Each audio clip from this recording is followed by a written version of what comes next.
Dans beaucoup d'univers de fiction, le concept de multivers ou de réalité alternative existe.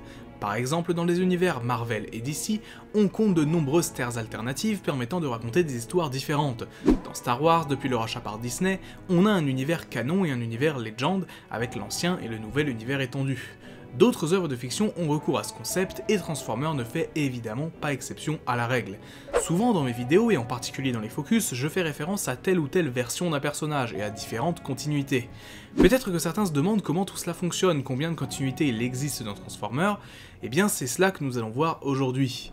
Alors installez-vous confortablement et embarquez avec moi pour un voyage entre les dimensions, qui je l'espère vous permettra de mieux cerner le concept de multivers dans Transformers.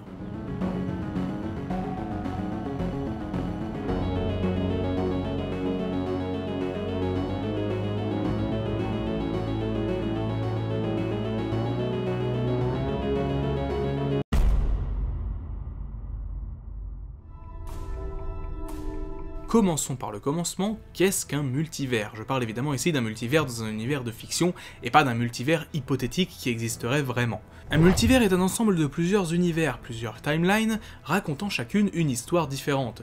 Dans le cas de Transformers, dès le début de la franchise, le concept de timeline différente, de timeline un peu splittée si on peut dire, était présent avec le dessin animé G1 et le comics G1, qui lui-même se scindait en deux, et qui ne suivaient pas donc exactement la même histoire, en faisant donc plusieurs timelines bien différentes. Et c'est là que ça devient compliqué, mais ne vous inquiétez pas, nous allons y aller étape par étape. Différents médias Transformers font référence à plusieurs reprises au concept de multivers ou groupes universels via certaines espèces ou certaines entités existant en dehors de l'espace et du temps. Vector Prime par exemple, l'un des 13 Prime originels, a le pouvoir de voyager dans le multivers, lui permettant d'entrevoir d'innombrables réalités.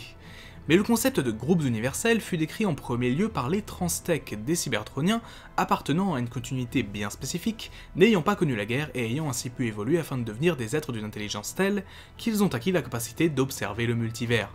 Ils ont ainsi regroupé les univers ayant des ressemblances en ce qu'ils appellent des groupes universels, qui sont des groupements d'univers ayant un certain nombre de points communs. Les Transtech décrivent également ce qu'ils appellent des flux universels, qui sont eux quasiment au nombre de 16 millions, et qui consistent en une timeline tout simplement, dans un univers, dans un groupement d'univers bien précis. Maintenant passons au concret. On va majoritairement parler ici des groupements universels, les groupements rassemblant des univers et ayant des points communs. Sur des sites comme TFWiki, on parlera également de familles de continuité, ou Continuity Family. Il en existe de nombreux, mais certains se distinguent de par leur importance, et c'est de ça que nous allons parler.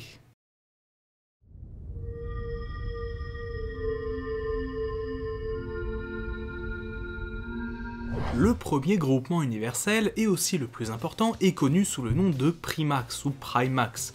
Il englobe toutes les histoires relatives aux continuités G1. On retrouve donc ici le comics avec les continuités américaines et anglaises, ainsi que les dessins animés G1 avec la continuité américaine et japonaise. La Bystera appartient aussi à ce groupement racontant les histoires des Maximals et des Predacons, descendants respectivement des Autobots et des Decepticons. C'est à ce jour le plus gros groupement universel connu, celui qui raconte le plus d'histoires différentes majeures et qui existe encore aujourd'hui, avec les comics IDW qui en font encore partie, gardant en effet l'apparence des Transformers de la première génération. D'autres petites histoires plus mineures viennent se greffer à ce groupement, mais ce qu'il faut retenir principalement c'est tout ce que j'ai cité précédemment. La série G1, ses suites japonaises, la Bystera, Beast Wars, Beast Machine, mais aussi Beast Wars 2 et Beast Wars Neo, les comics Marvel G1, les comics G1 de chez Dreamwave et les comics de chez IDW. Ce groupement universel est si grand qu'on suppose que c'est à partir d'une des réalités de ce dernier que l'ensemble du multivers a commencé à exister, ce qui dans les faits est totalement vrai, la G1 est l'essence même de la franchise, même dans le monde réel.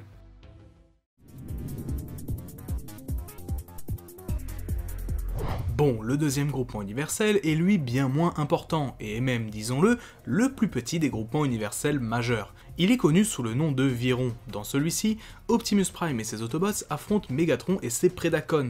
Vous l'aurez compris, c'est l'ensemble des histoires rattachées à Robots in Disguise première du nom, série importée du Japon en 2001 qui a servi de transition entre la Bystera et la trilogie d'Unicron. Là pour le coup, rien de particulier, ce groupement rassemble le dessin animé et quelques histoires qui y sont rattachées, mais évidemment tout ne pouvait pas être aussi simple, car si la version américaine de la série, Robots in Disguise, forme son propre groupement d'univers dans le multivers, la version japonaise de cette dernière est-elle rattachée au groupement d'univers Primax, celui de la G1 donc. Une information pas forcément super utile, ， mais qu'il faut quand même avoir en tête, disons.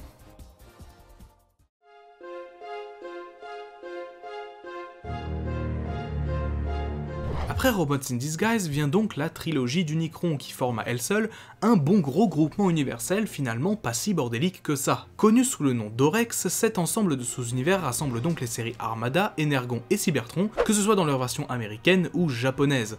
On y rajoute bien sûr les différents comics ayant été écrits en parallèle de ces séries, notamment des comics Armada et Energon, mais aussi les mangas comme le manga Galaxy Force, nom de Transformers Cybertron au Japon.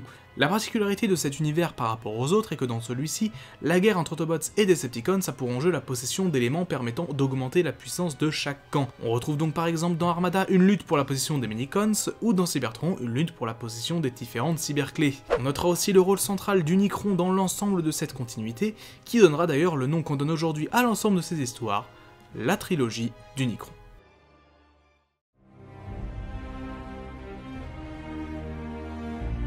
On passe ensuite aux films qui forment aussi bien évidemment leur propre groupement d'univers connu sous le nom de Tyrans. On y retrouve donc les films ainsi que les différentes histoires qui ont été racontées autour ou en parallèle de ces derniers, cela inclut donc les comics mais aussi les jeux vidéo par exemple. Et évidemment, il faut aborder le cas Bumblebee. Si Hasbro a officiellement confirmé que le film faisait partie d'un nouvel univers, donc qui sera le point de départ d'un reboot, je doute que cette continuité constitue à elle seule un groupement d'univers. Bumblebee est donc plutôt le début d'une nouvelle timeline à l'intérieur de cet immense groupement qu'est le groupement Tyran, car il garde des points en commun avec l'univers existant, par exemple le Secteur 7, entre autres. Notons au passage qu'évidemment ce groupement d'univers est le seul à avoir des médias en live action, les films justement. Plusieurs points le différencient des autres groupements d'univers, déjà la violence, plus abondante que dans les autres groupements, mais aussi l'implication des humains dans le conflit entre cybertroniens, qui est ici nettement plus importante que partout ailleurs.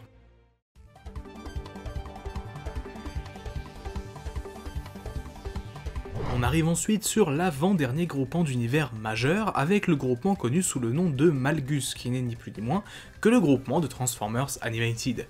Les différences sont ici très marquées avec les autres groupements du multivers. Le conflit Autobots-Decepticons a opposé Megatron à Ultra Magnus, ce dernier ayant réussi à l'emporter grâce à des technologies telles que les ponts spatiaux et le projet Omega. Ici, l'Autobot le plus gradé porte le rang de Magnus et non de Prime, comme partout ailleurs. De même, les Autobots découvrent la Terre aux alentours de l'année 2050 dans une ville de Détroit futuriste. Ce groupement n'est pour le coup pas très difficile à comprendre, il comprend la série Animated, ainsi que les différentes histoires qui ont été écrites autour de cette dernière, notamment en comics.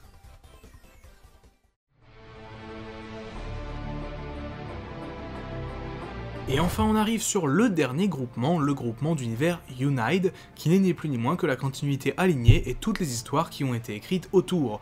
Cette portion du multivers englobe donc les séries Transformers Prime, Transformers Robots in Disguise et Transformers Rescue Bots, les jeux vidéo Transformers War for Cybertron et Fall of Cybertron, entre autres. On pourrait citer dans les particularités de cet univers le rôle important joué par l'Energon Noir, les origines des Predacons, entre autres, qui n'ont rien à voir avec ce que l'on a connu auparavant.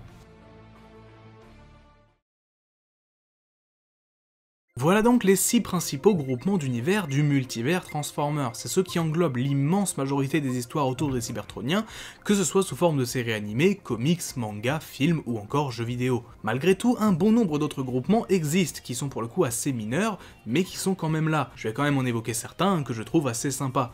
Par exemple, on trouve le groupement Fornax, dans lequel les Transformers sont des créos, donc des personnages semblables à des Lego et vivant dans un monde construit avec des briques. On pourrait également citer le groupement Rovio, où se déroule Angry Birds Transformers, ou encore le groupement Lucas, qui est le lieu où se déroulent les histoires du crossover entre Star Wars et Transformers, où Jedi et Sith s'affrontent avec des armures robotiques capables de se transformer en divers vaisseaux spatiaux de l'univers Star Wars. Cet univers est également lié à l'Omnivers, un concept sur lequel je reviendrai après. Enfin, et pour terminer par le meilleur évidemment, on peut parler de l'univers Cadwal, dans lequel les Transformers n'existent pas et ne sont que des personnages fictifs.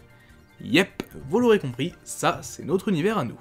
D'ailleurs, et c'est assez marrant de le noter, Vector Prime a décrit que dans cette réalité, dans cet univers, l'univers Cadwal, eh bien Unicron était assez peu dangereux parce que la plus grande représentation de lui qu'on ait, c'est un jouet de 40 cm. Et oui, bon, que faut-il retenir de tout ça ? Transformers est un immense univers composé de très nombreuses histoires faisant partie de continuités différentes. On peut cependant regrouper ces histoires entre elles, et pour récapituler simplement tout ce que nous venons de voir, nous avons donc 6 gros univers ayant chacun des caractéristiques propres mais à l'intérieur desquels on trouve beaucoup d'histoires différentes et pas forcément liées entre elles. Si certains gros univers ont une histoire centrale, comme Malgus l'univers d'Animated, où c'est la série animée du même nom qui est le centre de ce dernier, d'autres ont juste plein d'histoires différentes, comme l'univers Primax, ou G1 si vous préférez, qui englobe plusieurs séries animées très importantes ainsi que de nombreuses séries de comics, tout aussi importantes les unes que les autres et évidemment pas liées entre elles. Et à côté on retrouve de petits univers divers et variés qui sont loin d'être aussi importants que les 6 autres, mais qui restent sympas à évoquer. Le multivers Transformer est également lié par endroits au Mégavers et à l'Omnivers, deux concepts que je vais vous expliquer rapidement. Le Mégavers est basiquement l'ensemble d'univers n'étant pas des univers Transformers mais qui entretiennent des liens avec lui, par exemple G.I. Joe ou Mask, bref, vous l'aurez compris, des licences Hasbro. L'Omnivers est lui l'ensemble de toutes les réalités et univers possibles et imaginables.